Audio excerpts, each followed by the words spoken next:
Olá, sétimo ano, vamos aí iniciar a atividade 4 com a correção, pessoal, dos exercícios que eu havia pedido para vocês.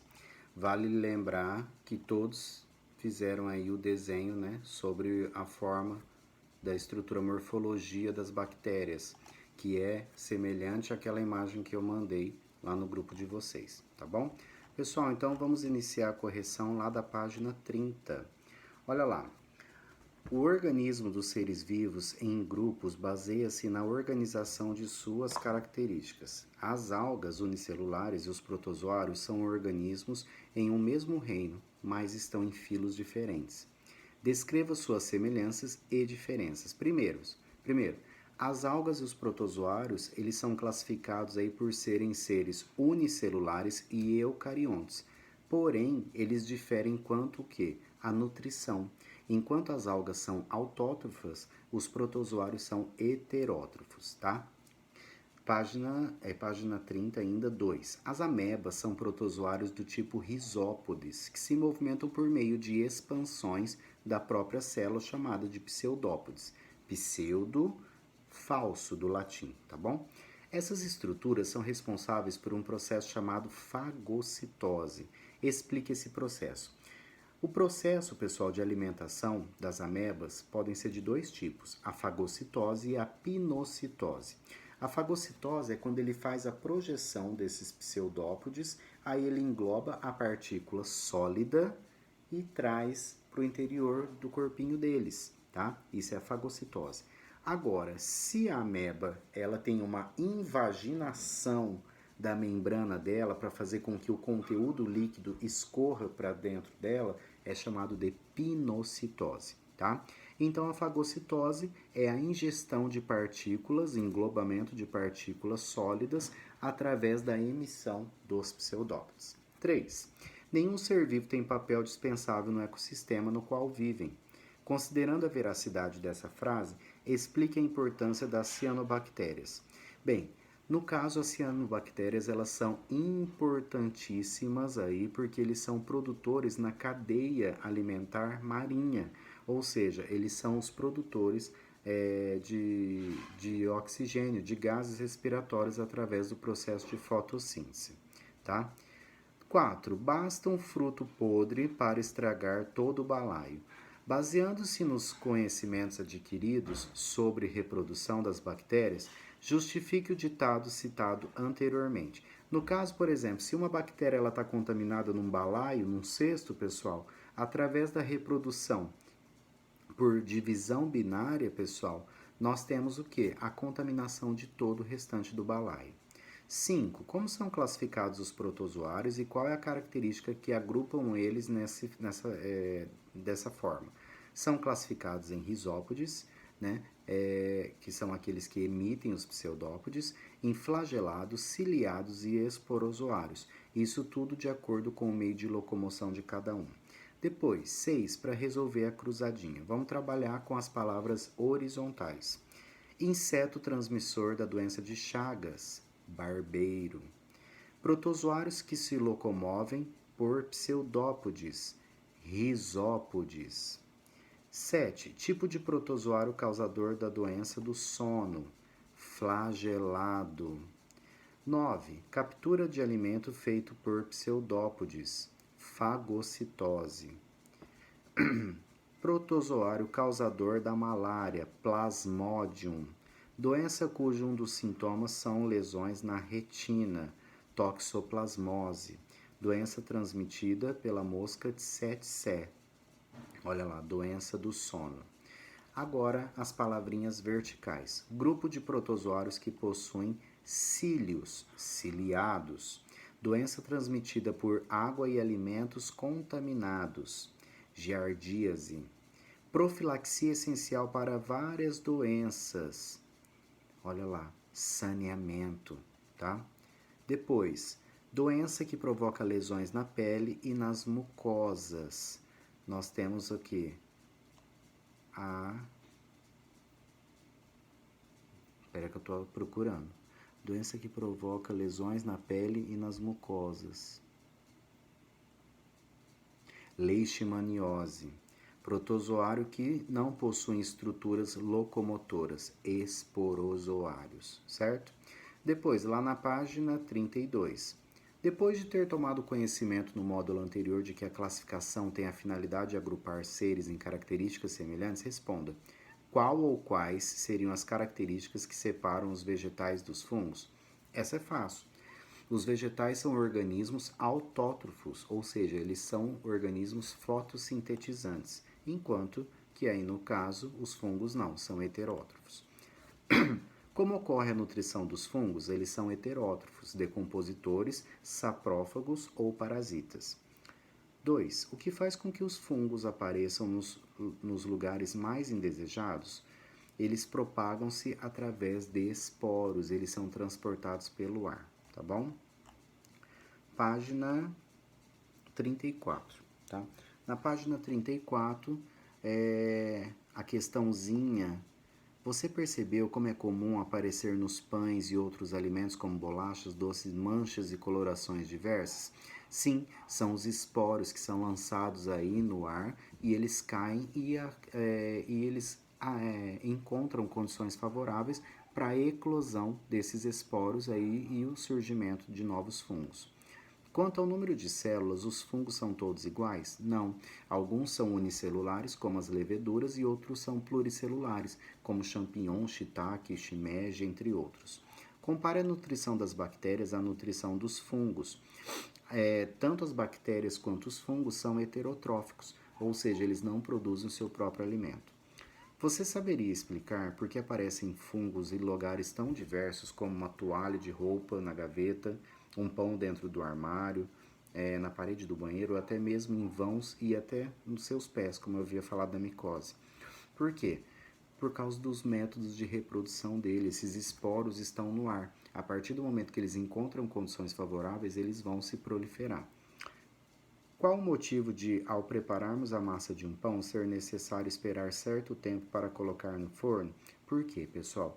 Conforme o fungo que você coloca, que é o fermento, ele vai se alimentar daquela farinha, daquele açúcar, e ele vai fazer o processo de fermentação, onde ele vai liberar o gás carbônico.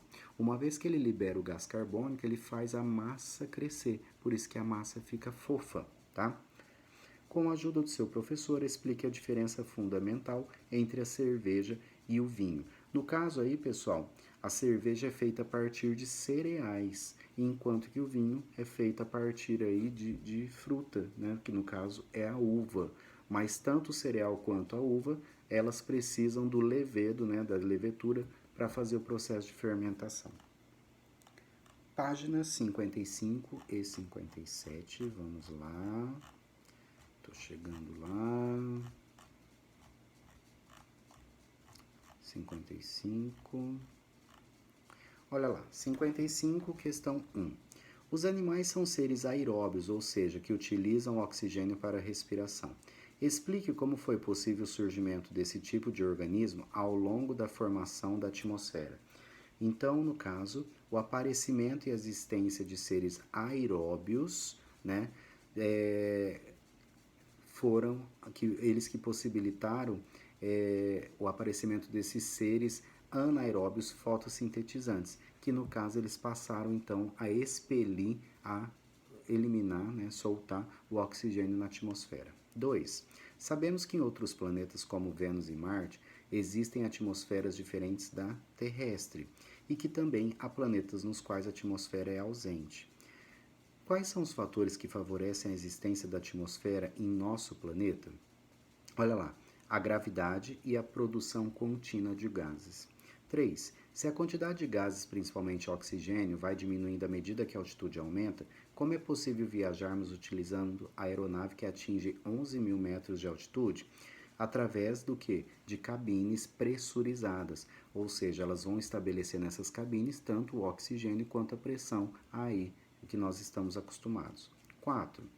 É bastante conhecida a situação dos atletas que se deslocam em seus países para disputas em países de grandes altitudes, como é o caso de La Paz, na Bolívia, que fica a 3.000 metros de altitude. Lá, esses atletas precisam de um tempo de adaptação. Explique que tipo de problema os jogadores enfrentariam. Pessoal, como o ar, como eles estão num país alto, né, numa cidade alta, o ar vai tornando-se rarefeito, tá? E, ou seja, diminuição de quantidade de oxigênio nesse ar, tá? Fazendo com que eles não tenham um fluxo sanguíneo normal e concentração normal de hemoglobina, tá bom? 5. Sabemos que existem algumas situações que provocam perda de gases da atmosfera para o espaço, como os movimentos de rotação e translação da Terra. Explique como os gases da atmosfera são renovados através de atividade vulcânica pelas rochas, oceanos e também seres vivos. O elemento químico nitrogênio é fundamental para a formação de certas substâncias orgânicas, como as proteínas que constituem os seres vivos. Qual é o percentual de nitrogênio existente na atmosfera terrestre? 78%. E de oxigênio da questão 7? 21%. 8. Os cientistas consideram que existiram 3 atmosferas de diferentes composições. Quais os gases que compunham a primeira atmosfera? Hélio e hidrogênio. Qual é a origem da água dos oceanos e rios? Uma parte vem dos blocos de gelos e outra emitida da atividade vulcânica. Dos gases que compõem a atmosfera, 2 são provenientes também da respiração dos seres vivos. Quais são eles? O gás carbônico e o vapor de água, tá bom? Agora, pessoal, página 57.